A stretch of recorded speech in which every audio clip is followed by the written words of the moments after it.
Yuk jadi bagian dari dakwah kami. Dukung operasional dakwah dan sosial kami, raih pahala amal jariah yang terus mengalir sampai hari kiamat. Ada pertanyaan dan keluhan dari teman-teman juga Ustadz tentang anak-anak. Dan ini merupakan keluhan dari orang tua Ustadz tentang anak-anak yang kerap dimarahi ketika ke masjid. Dan pertanyaan di sini yaitu, Ustadz, anak saya beberapa kali saya ajak ke masjid saat sholat berjamaah untuk membiasakan dirinya ke masjid sejak kecil. Namun kondisinya dengan umurnya 4 tahun terkadang ia sedikit gerasak-gerusuk dan terkadang bapak-bapak masjid memarahinya dengan sangat keras, bahkan dinilai sangat kasar sehingga anak saya menjadi trauma ke masjid. Dan saya takut itu akan berlanjut hingga ia dewasa. Dan pertanyaannya itu, bagaimana seharusnya kita sebagai orang tua mendidik anak kita ke masjid dengan benar? Dan apakah boleh bagi orang-orang sekitar untuk memarahi anak-anak hingga ke tingkat yang sudah sangat keras seperti itu, Ustaz? Tafadol. Baik, sekarang kita masuk ke pertanyaan masalah anak tadi. Memang kalau saran kami ya, mengajak anak-anak untuk ke masjid, terutama anak laki-laki, itu di saat umur dia sudah bisa terkontrol. Ya. Bagaimana dia bisa dikontrol, dia bisa diingatkan, dia tidak riwa-riwi tadi ya, sana sini misalnya mengganggu orang lain sholat. Itu sebaiknya memang dilihat umurnya. Biasanya umur-umur seperti ini di atas 5 tahun. 4 tahun ke atas 5 tahun. Tadi kan dikatakan umurnya 4 tahun ya. Jadi ada juga mungkin di bawah 4 tahun itu memang masih belum bisa. Karena dia belum tahu makna sholat itu. Sehingga bisa saja kita sholat malah tidak khusyuk gitu kan. Lalu bagaimana mendidik anak berhubungan dengan masalah sholat. Inilah hikmahnya kenapa sholat sunnah lebih afdol dikerjakan di rumah. Karena kata Nabi SAW begitu kan. Semua sholat itu afdol dikerjakan di rumah kecuali faridah, sholat wajib. Ya. Dan disebutkan dalam sebuah riwayat yang disebutkan para ulama hadis, sholat sunnah yang dikerjakan di rumah itu 25 kali lipat dibandingkan sholat sunnah dikerjakan di masjid. Jadi kalau punya kesempatan sholat ba'diyah di rumah, sholat ba'diyah di rumah 25 kali lipat.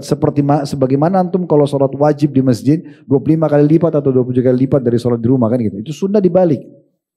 Sholat sunnah itu juga lebih afdal di rumah. Tujuannya agar antum membiasakan anak-anak melihat sholat, mengenal gerakannya, mengenal bacaannya. Kalau mereka sudah terbiasa dan sudah ada respon positif gitu ya, baru kita ajak ke masjid.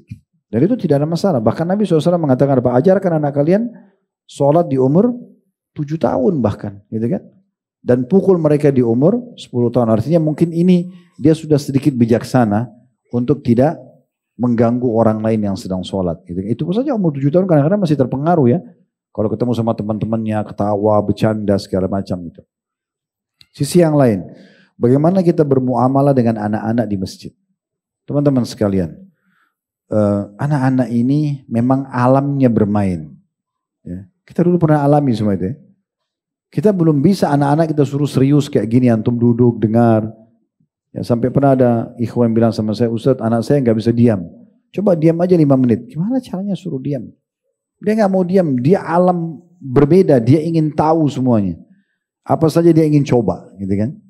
Maka berbeda, kita nggak mungkin. Makanya alam mereka, sekolah mereka, playgroup, TK, ya, semua itu bermain kan. Belajar pun sambil bermain. Memang alamnya itu.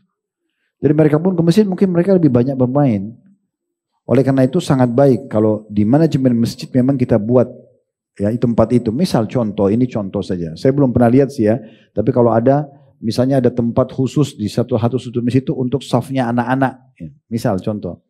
Jadi mereka tuh dikumpulin anak laki-laki, anak perempuan, terus ada mungkin yang dampingi dari salah satu pengurus masjid yang mungkin seperti guru TK ya misalnya. Tapi mereka memang bertugas sebagai marwah masjid, mungkin ada gaji. Mereka memang mengurus itu, ngajak, ngatur softnya, ya mungkin mereka ngatur. Itu contoh, itu kan lebih bagus manajemennya ya. Memang kalau tidak ada seperti ini mungkin lebih sulit ya. Atau misalnya kalau mereka masih anak-anak, mungkin orang tuanya yang bawa anak-anak bisa di soft belakang.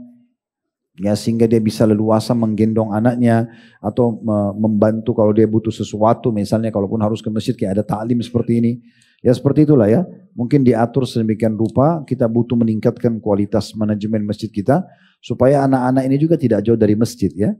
Karena kalau di gereja mereka nyanyi-nyanyi dikasih permen, dikasih makanan, antum ribut sedikit sudah dimarahin kan. Jadi mereka anggap masjid ini menakutkan sekali gitu. Masa sedikit lari aja marah, padahal kan saya suka lari. Anak-anak kan taunya begitu.